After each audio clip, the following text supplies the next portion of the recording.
Greetings, true connoisseurs of classic vehicles. Today I invite you to a short trip through Mathis history. Mathis SA was an automobile manufacturer in Alsace that produced cars between 1910 and 1950. Founder Emil Mathis was born in Strasbourg and died in Geneva. Emil Mathis was a leading car dealer in Strasbourg, Alsace, handling Fiat, De Dietrich and Panhard Lavasser, among other makes from his Auto Mathis Palace. Two models were designed for him by the young Ettore Bugatti.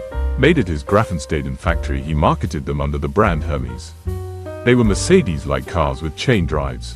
Let us learn about the fascinating evolution of the various models and major milestones in the fields of vehicle manufacturing. In addition, if you wish, you can support our channel by liking it or subscribing to Patreon. You will find the link in the description below the video. Thank you.